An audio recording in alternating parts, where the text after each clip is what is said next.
Next time you are driving down the interstate and you pass one of those massive, ugly plots of land surrounded by high corrugated steel fencing, take a closer look.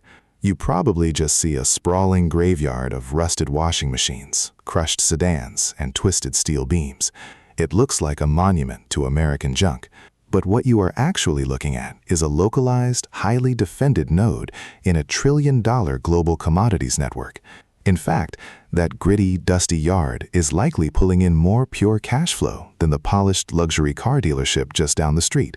We all know scrap metal yards exist, but almost nobody outside this very tight-knit industry understands the quiet, heavily guarded economics of how they actually make their money, and it is entirely different from what you might think.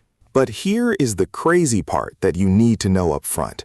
Despite the massive cash flow potential, a single bad week in the global markets can literally wipe out a yard's entire yearly profit.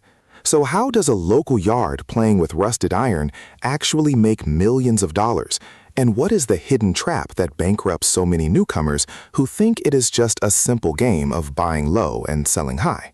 First, we have to completely strip away how you think about retail businesses. A scrapyard does not sell a consumer product. They do not run marketing campaigns to get you to buy something.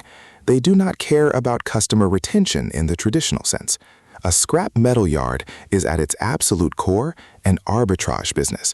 It is a physical manifestation of a Wall Street trading floor, just with a lot more dirt, noise, and heavy machinery.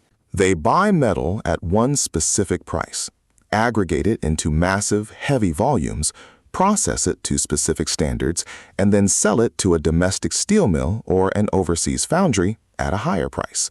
The difference between what they pay the guy in a beat-up pickup truck at the front gate and what the massive industrial mill pays them for a loaded rail car is called the spread.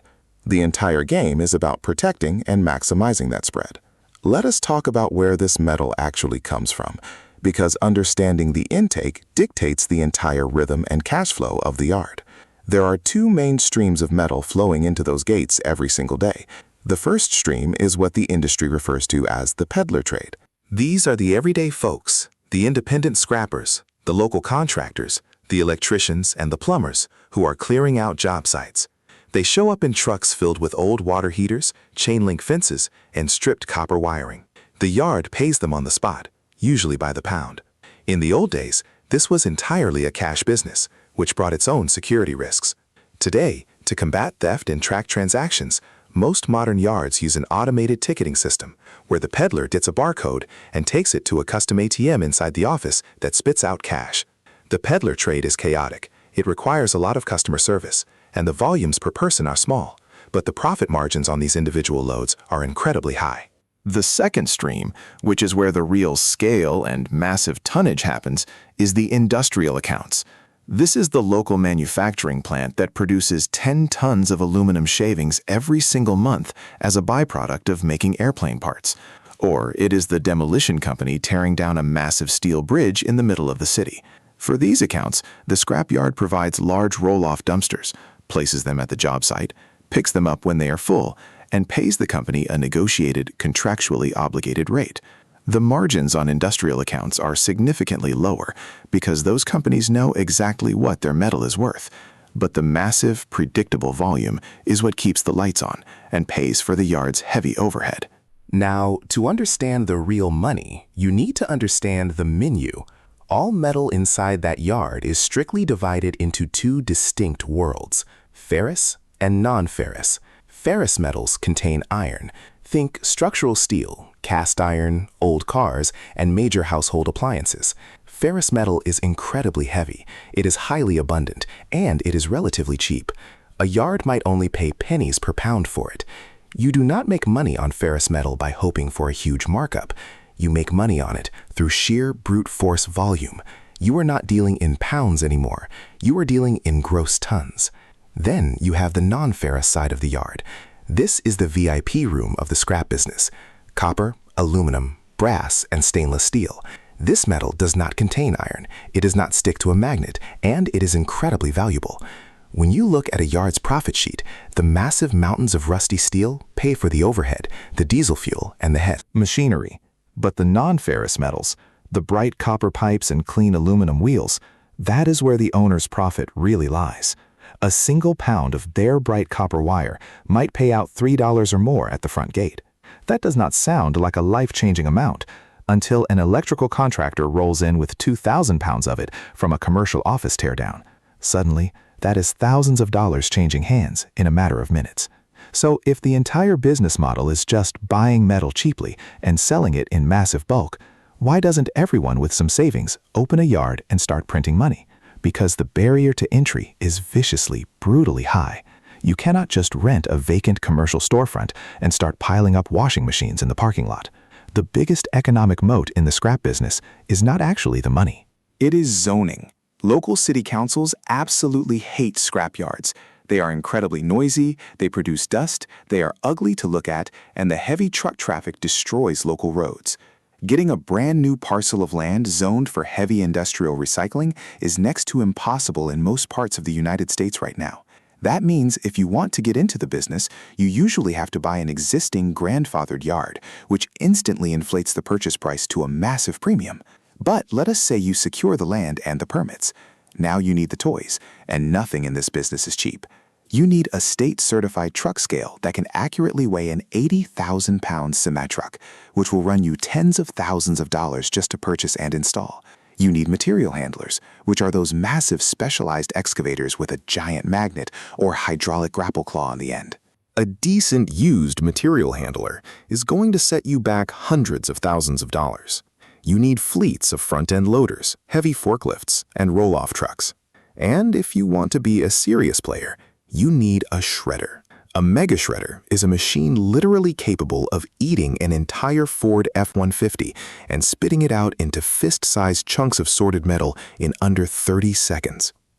These machines are multi-million-dollar investments.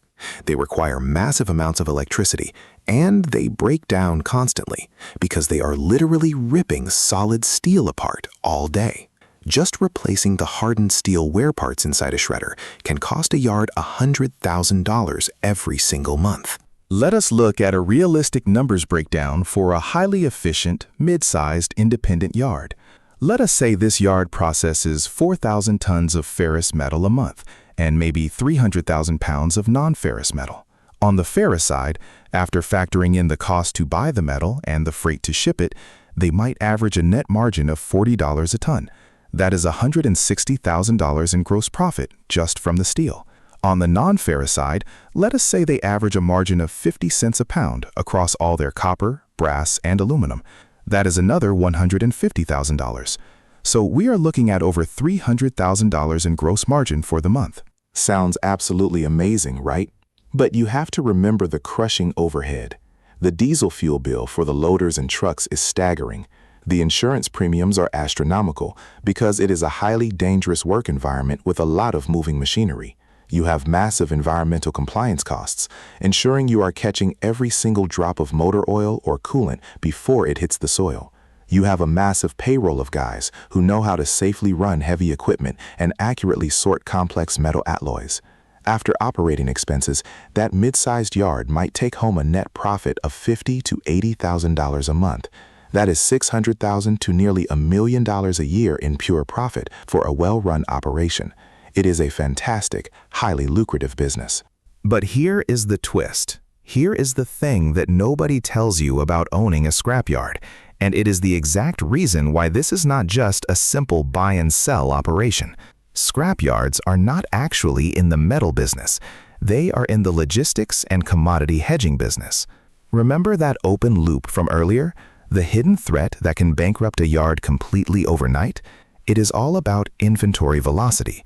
Most people assume that if a scrapyard buys an old junk car for $300, they just park it in the back, hold on to it until metal prices eventually go up, and then sell it for $500. That is a fatal mistake. The price of scrap metal is tied directly to the highly volatile global commodities market. It fluctuates every single day based on iron ore prices, global shipping freight rates, and factory output levels in Asia.